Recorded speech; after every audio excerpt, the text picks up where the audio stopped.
میرے غیور پاکستانیوں، آج جو صبح زمان پارک میں جس طرح بے دردی سے اور بے دریغ پولیس گردی ہوئی ہے، جو چادر اور چار دیواری کی تحفظ کو پامال کیا گیا ہے، جس طرح کے پولیس نے آج حملہ کیا ہے جو کہ عدالتی حکم کے بالکل عین برخلاف ہے۔ لاہور ہائی کورٹ نے کہا تھا، کل ایک ریٹن معاہدہ ہوا تھا ڈسٹرکٹ ایڈمنسٹریشن کے ساتھ کہ جی ہماری طرف سے شبلی فراز صاحب اور علی خان فیسیلیٹیٹر ہوں گے، لیکن قانون کی تمام دھجیاں اڑاتے ہوئے، لاہور ہائی کورٹ کے آرڈر کو دھجیاں اڑاتے ہوئے آج پولیس نے دھاوا بولا۔ اسلام آباد میں دفعہ 144 کا نفاذ کر دیا گیا اور ہمارے تمام ورکرز کو گرفتار کیا جا رہا ہے۔ تو میری تمام پاکستان سے اپیل ہے، غیور پاکستانیوں، نکلو پاکستان کی خاطر۔ اب نہیں نکلو گے تو کب نکلو گے؟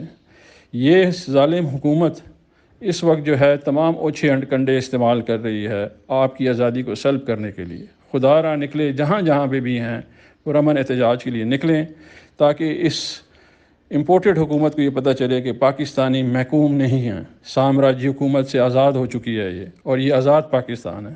آواز بلند کریں آزاد پاکستان کے لیے، عمران خان کے لیے۔ عمران خان کی جان خطرے میں ہے، آپ لوگ باہر نکلیں گے تو یہ بزدل گھبرائیں گے، اور عمران خان کو ہم نے بحفاظت آج اپنے گھر واپس پہنچانا ہے انشاءاللہ۔ نکلیں پاکستان کی خاطر۔